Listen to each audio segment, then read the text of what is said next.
Mi nombre es Bianca Abigail Domínguez Espinosa, soy estudiante de la Escuela Normal Superior de Baja California Sur, de profesor Enrique Estrada Lucero. Actualmente estoy cursando el tercer semestre de licenciatura en Inclusión Educativa y en esta ocasión me grabo porque la licenciada Liliana Higuera Miranda, que actualmente es mi maestra de la asignatura de Lenguaje y Comunicación, nos coloca esta actividad, así que para iniciar empezaremos a hablar de la comunicación. ¿Qué es el lenguaje y la comunicación? Por lo general, el término lenguaje se refiere a comunicación verbal, hablada por el ser humano, ya sea de manera oral o escrita. El lenguaje es verbal, sin duda el más importante de los lenguajes. Por este lado también existe el lenguaje no verbal. Este es a través de movimientos, posturas del cuerpo, contactos físicos, olores, etc. La comunicación es cuando recibes y transmites información e ideas. Este acto es complejo y se da entre dos o más personas, las cuales intercambian un mensaje. Las características del lenguaje y la comunicación. El lenguaje está compuesto por una lengua, o sea, un idioma. La comunicación se caracteriza por el emisor y el receptor, ya sea el mensaje o el idioma. Por otra parte, sus componentes principales son la fonología, la semántica, la morfología, la sintaxis, el léxico y la pragmática. Por lo ya hablado, debemos tomar en cuenta que el lenguaje y la comunicación es demasiado importante en nuestras vidas, ya que el ser humano tiene la capacidad de ser sociable. De esta manera se puede comunicar. El ser humano intercambia sus pensamientos y emociones, y al comunicarse con las personas lo vive y lo expresa. El lenguaje es el que comúnmente usamos cuando hablamos. Por ejemplo, hola, ¿qué tal? Esto es algo cotidiano, pero también hay lenguaje más formal, el cual lo usamos cuando estamos con una persona que tiene cargo un poco más importante que nosotros, o una persona más grande que nosotros, que tenemos que tener respeto. Como estudiante en inclusión educativa y futura docente en la licenciatura, al impartir lenguaje y comunicación me enfrento a diferentes retos y desafíos. Alguno de ellos podría ser que cuando lleguemos a una escuela, ya sea primaria, secundaria, kinder, llegue un niño, un menor, en una situación, me tocó visitar una escuela donde un menor no tenía lenguaje, los padres no sabían por qué.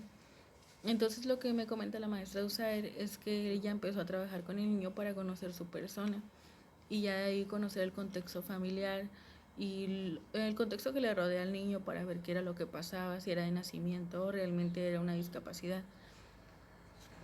La maestra empezó a realizar trabajos con el menor personalmente, de manera individual, para que el niño lograra tener lenguaje. Lo realizaba a manera de juegos. La maestra en ese momento a lo que se enfrentó fue sin saber que podría ser, ¿no?, una discapacidad o algún trastorno. La maestra buscó la manera de que la niña se pudiera adaptar. Esto fue en primaria, que la niña se pudiera adaptar y así que la niña pudiera obtener un lenguaje. La niña actualmente, cuando yo fui a visitar la escuela, la niña ya tenía un lenguaje. Entonces creo que es muy importante que los maestros indaguen, porque la niña tenía muchos problemas en casa y sus papás se habían separado y todo eso. Entonces la niña se hacía una niña muy retraída en clases y no quería participar, no quería salir de USAER, le gustaba estar en USAER. Creo que es muy importante saber todo esto, porque el maestro de aula normal es el que se enfrenta a la situación donde la niña se niega a aprender. Llegué a observar que la madre de familia se acercaba a la maestra de USAER y ella le comentaba los personajes favoritos de la menor para que la maestra realizara actividades donde la niña realmente le llamara la atención. Entonces empezó a llevar cuentos, llevar personajes y la maestra empezó a adaptar las actividades para que la niña empezara a participar, y así fue que se logró algo con éxito. Otro de los desafíos que te podrías enfrentar como futura docente es cuando el niño, la última vez que visité preescolar, me tocó un menor de primero, como de 5 4 años aproximadamente. El niño, un contexto muy, situación económica muy baja, el niño iba socio a la escuela, era muy retraído, faltaba mucho, se enfermaba mucho. Y yo empecé a indagar, a preguntar a la maestra. Y a veces, pocas veces lo llegué a ver en la escuela cuando realicé mis visitas. Y de manera individual logré que el niño hablara un poco. Igual trabajando con personajes que a él le gustaban. En una ocasión le tuve que regalar un sticker para llamar su atención. No es de que también podría ser, ¿no?, una barrera el quererlo comprar, ¿no? Decirle, no, pues si hablas te voy a regalar un dulce o un premio para que me hables. O sea, si el niño no quiere hablar, no va a hablar. Entonces, ese sí es un desafío. El niño lo que hablaba lo decía y lo decía sin como fuera del tema, fuera del lugar. Entonces, para empezar, lo que hacía yo era hablar con él, le decía, no estamos hablando de eso, estamos hablando de este tema y así, y el niño empezaba como que se quedaba callado, ya empezaba a decir cosas del tema.